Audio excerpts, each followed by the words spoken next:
Selamat siang teman-teman. Perkenalkan, nama saya Erwin Woli, saya perwakilan dari kelompok 4. Saya akan mempresentasikan hasil diskusi kami merupakan patofisiologi dislipidemia sebagai faktor risiko stroke. Sebelumnya, perkenalkan teman-teman saya, ada Dora, Petiana Sari, dan Fermina Monika. Yang pertama, pengertian. Pengertian dari dislipidemia adalah suatu keadaan abnormalitas yang terjadi pada kadar lipid di dalam darah. Abnormalitas yang terjadi bisa dilihat dari kadar kolesterol total yang tinggi disertai dengan peningkatan kadar kolesterol low density lipoprotein atau LDL dan juga peningkatan kadar trigliserida serta penurunan kadar high density lipoprotein. Dislipidemia dapat terjadi pada pasien sebelum terjadinya stroke, namun juga tidak menutup kemungkinan pada pasien yang sudah stroke untuk terjadi dislipidemia. Terjadinya dislipidemia pada pasien stroke dapat menjadi faktor risiko terjadinya stroke berulang.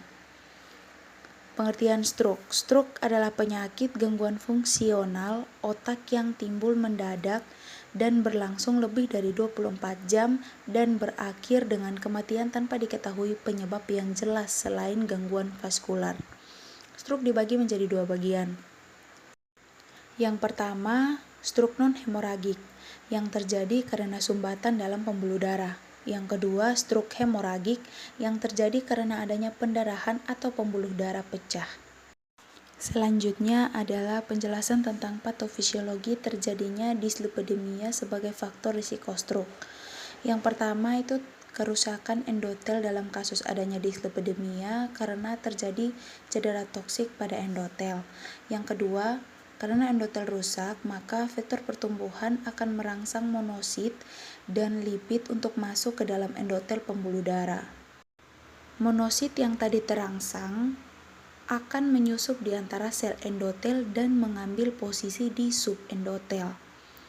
Di subendotel, monosit akan mengubah jadi makrofag yang disebabkan oleh adanya makrofag koloni stimulating factor yang dicetuskan adanya oksidasi komponen lipid. Makrofag sendiri berfungsi memakan dan membersihkan lipid dan komponennya yang sudah teroksidasi melalui scavenger receptor. Scavenger receptor inilah yang akan menyebabkan terjadinya pembentukan sel busa dan sebagai cikal bakal terbentuknya fatty streak.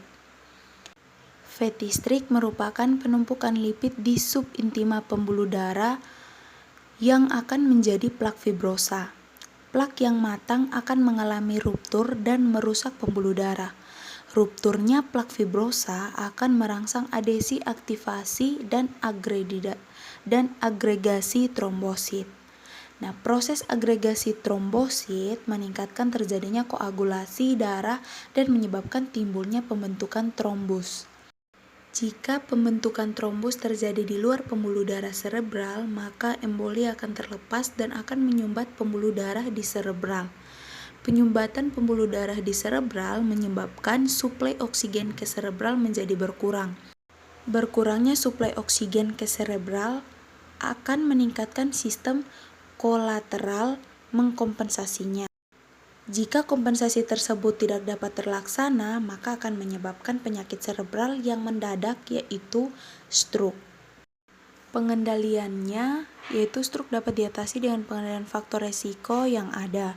Yang pertama, faktor resiko terbagi atas faktor risiko yang dapat dimodifikasi dan juga tidak dapat dimodifikasi. Untuk yang dapat dimodifikasi diantaranya adalah gaya hidup yang kurang sehat. Sedangkan faktor yang tidak dapat diubah yaitu usia, jenis kelamin, ras, riwayat, dan stroke keluarga. Berikut adalah sumber dari materi kami. Sekian presentasi dari kelompok kami ucapkan terima kasih. Jika ada salah kata kami mohon maaf. Semoga apa yang kami sampaikan dapat bermanfaat.